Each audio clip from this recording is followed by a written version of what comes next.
Nós temos aprendido ao longo de décadas de trabalho no movimento espírita, que na verdade o Cristo não precisa das nossas mãos para realizar suas obras, mas Ele nos entrega o trabalho porque nós precisamos do trabalho.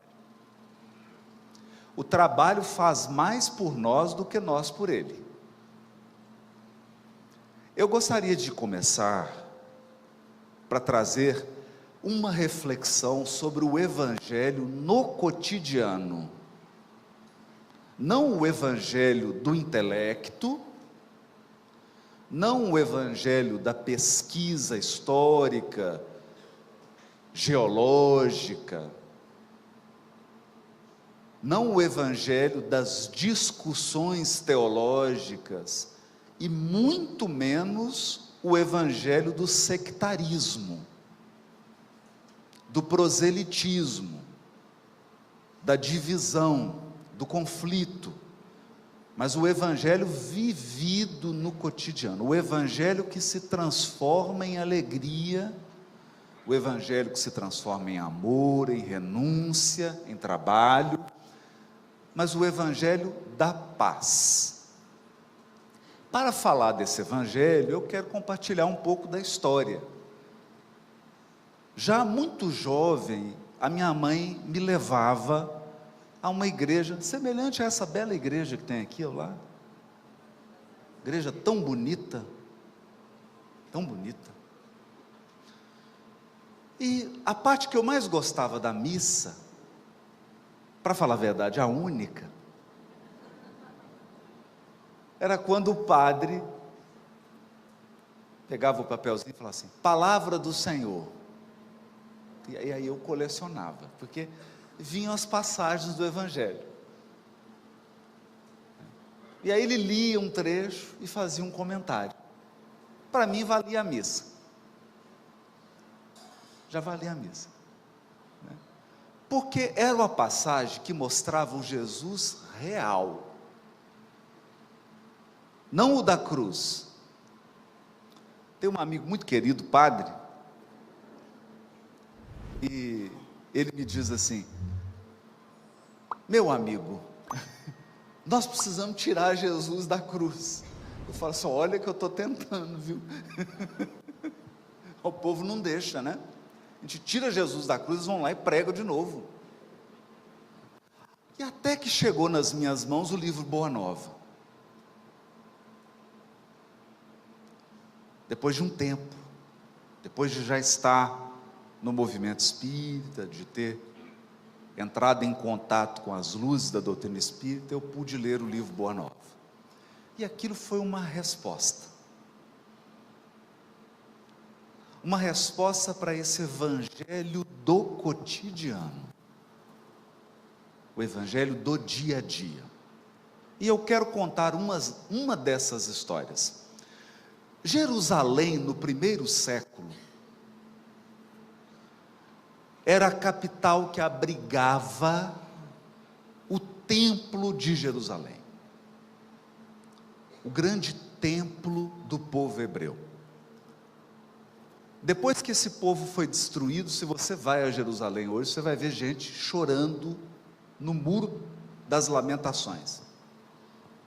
O muro se chama das lamentações porque aquele é o único pedaço do templo que sobrou. Para a gente ter uma ideia da importância desse templo na tradição do povo hebreu. Durante três finais de semana, era dever religioso peregrinar para Jerusalém. Espiritualmente falando, simbolicamente falando, Jerusalém era considerada, e é até hoje, a cidade mais alta do mundo. E nós não estamos falando de altitude geográfica. Então, de qualquer lugar que você sair da terra, mesmo que você more no Pico Everest, quando você vai para Jerusalém, você sobe na tradição do povo hebreu. porque ela é espiritualmente o centro religioso. Então você subia 3 vezes por ano. Primeira festa, Páscoa. Páscoa. Páscoa, libertação, é quando a sua expiação acaba. Que aí você sai mancando, cabelo tudo desgrenhado, fala assim: eita meu Deus, passei, sobrevivi. Isso aqui é Páscoa. Então, todos peregrinavam, Jerusalém aumentava a sua população em mais de 10 vezes, a cidade atingia em torno de 1 milhão de pessoas, todos peregrinos. A segunda festa era Pentecostes. Pentecostes, os hebreus celebravam a revelação, a Torá, o ensino, a orientação. E a terceira festa é curiosa, era chamada Festa das Tendas. Muita atenção aqui, essa festa é cheia de simbolismo. Durante essa festa, naqueles tempos, a família saía de casa e geralmente no terraço ou no quintal armava uma barraca de acampamento. Olha que curioso isso. Então imagina, sua casa, tá, a cama toda arrumadinha, e aí sai a família inteira e vai para uma barraca. Qual a sensação que você tem? Precariedade, sensação de insegurança, sensação de quê? Qual sensação? A Torá determinava a festa da tenda com o seguinte lembrete: vocês vão comemorar a festa da tenda, para não se esquecer de que são peregrinos. Peregrino, e a gente se esquece. Nós temos a sensação de que somos moradores definitivos do corpo e da terra, mas você é peregrino. Quer ver que você é peregrino? Pessoas entram na sua vida e saem. Isso não é vida de peregrino? As pessoas chegam e vão embora. Vão embora porque o destino as levam para outros caminhos, ou vão embora para o outro lado da vida. Você chegou e já está com o bilhete da volta comprado.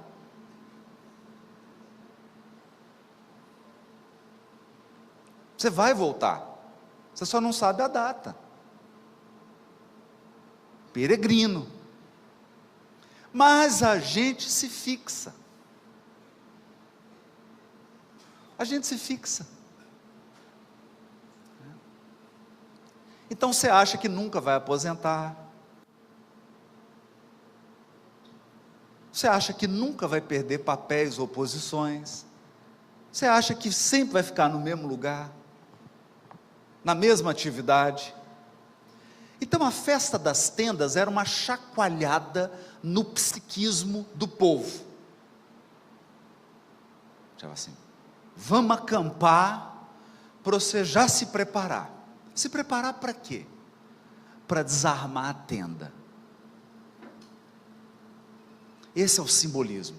Quando você nasce, você montou uma barraca, uma tenda. O dia que chegar a sua hora, você tem que desmontar a tenda. Só vai dar tempo de você deixar um bilhete assim: fui.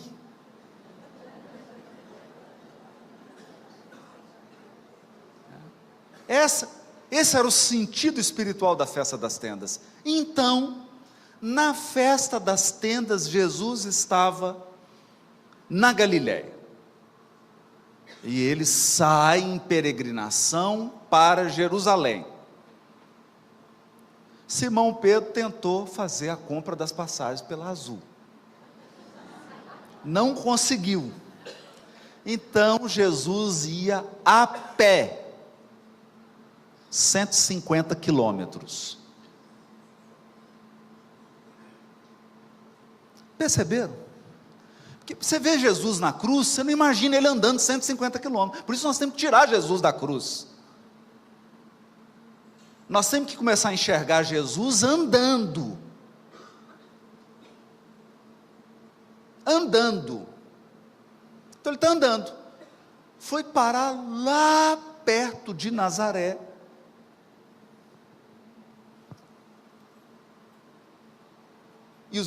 E os apóstolos já cansados, com sede, fome.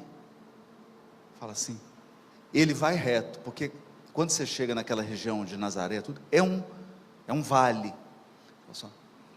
No vale todo santo ajuda, que é uma reta, né? Jesus olha para uma montanha e fala: nós vamos subir essa montanha. Fala: não, Jesus, não faz. A caminhada já é longa, ainda falta ainda uns 70 quilômetros. Agora é só subida, porque depois que passa, para chegar em Jerusalém, é só subida. Aí Jesus fala: vamos descansar as pernas, vamos subir uma montanha. Não. Monte Tabor. Vamos subir uma montanha. Eles param a jornada. Você faria isso? Você não ia ficar chateado? Por isso que crucificaram ele. Né? E sobe aquela montanha, Monte Tabor, chega lá em cima, Jesus entra em prece.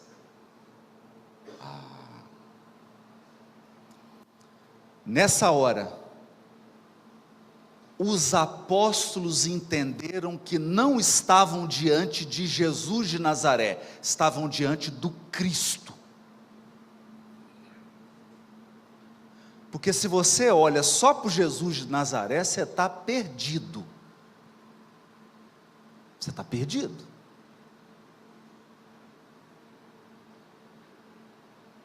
Naquela hora, eles conheceram o Cristo, não o encarnado, o Cristo. Eles não sabiam o que brilhava mais, se era o sol, e olha que o sol, se você acha Rio Preto quente, você não viu Israel, você não viu, até camelo reclama, e aquele sol, o que eles fizeram?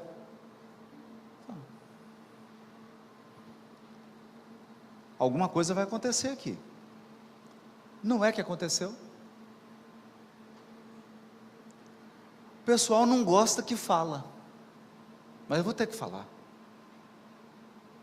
2 desencarnados chegaram lá, porque já estavam mortos. Um era Moisés, mortinho, morto. Quem que aparece para Jesus? A alma penada do Moisés. Não é assim? E o pessoal tem medo. Você fala assim: nossa, mas espírito, a alma penada, Moisés estava morto. Apareceu Moisés. Outro morto que apareceu, Elias. Por quê?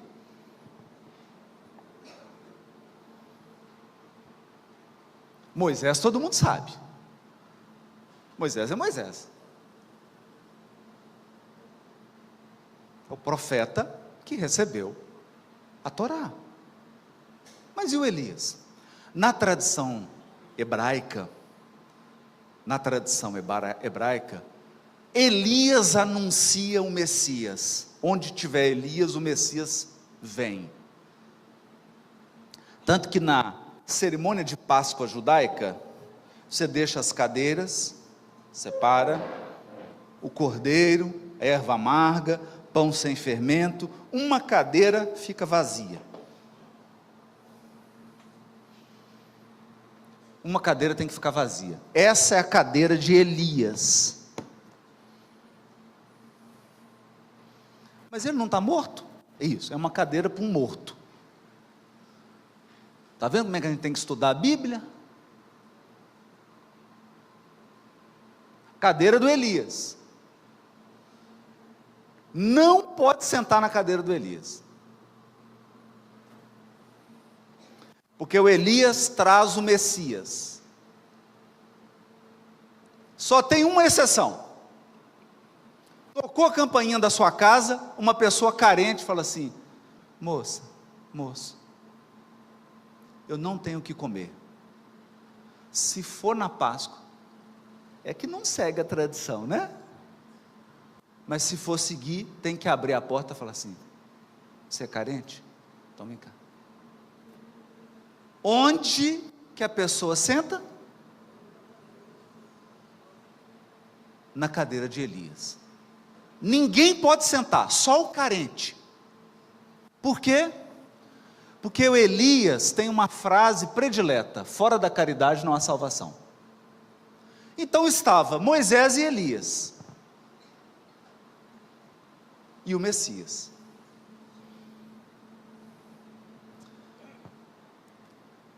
O que os apóstolos pensaram?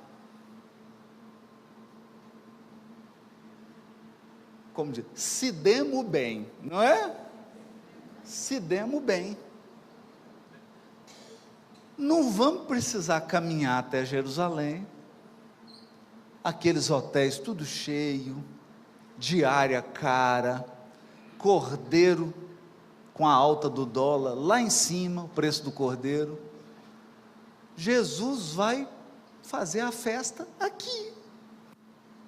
Ora, já tem ele que é o Messias, brilhando como o sol, já tem Moisés, já tem Elias. Daqui eu não saio, daqui ninguém me tira. O Simão, que é mais despachado, falou assim: Senhor, tu quer que já monta as tendas aqui? Está lá na passagem, ninguém entende, né?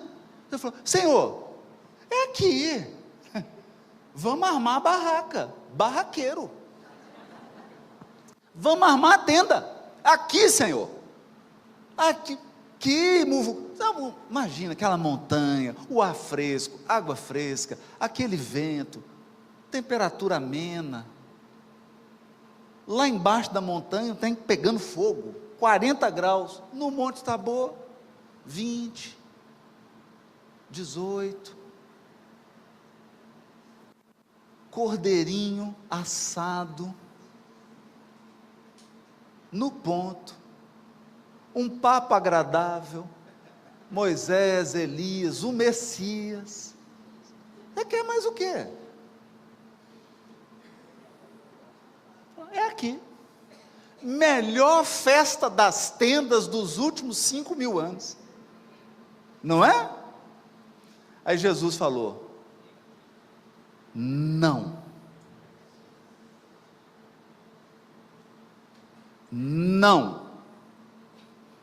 mas Senhor, nós já preparamos aqui uma programação toda.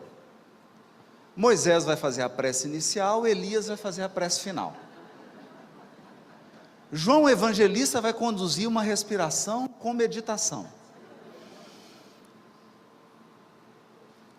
Nós vamos ficar aqui só na conversa, é um retiro.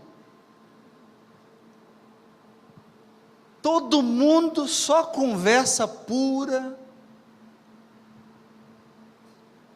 tudo puro. Quer misturar com aquele povo lá, Senhor, 1 milhão de pessoas, aquela muvuca, gente, é duro, gritaria. não tem lugar. O que Jesus respondeu? Não. Falei, mas Senhor, onde nós vamos celebrar a festa das tendas? Ele, em Jerusalém.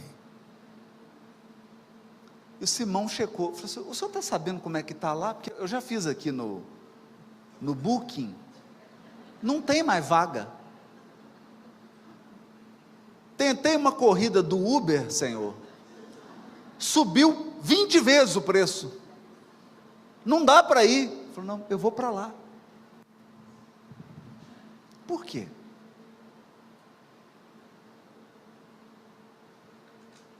Porque o Evangelho não é para ser usado no alto da montanha, quando você está sozinho e não tem ninguém suportável para te atazanar. Aí você não precisa de Evangelho.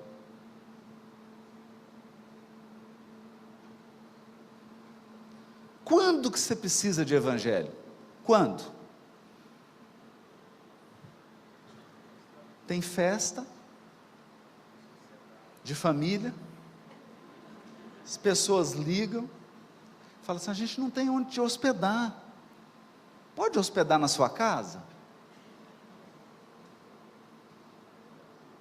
Aí vem aquele mundo de gente para sua casa, ali é a hora do Evangelho. Perceberam? Então o Evangelho é para o cotidiano, para o cotidiano, para as lutas do dia.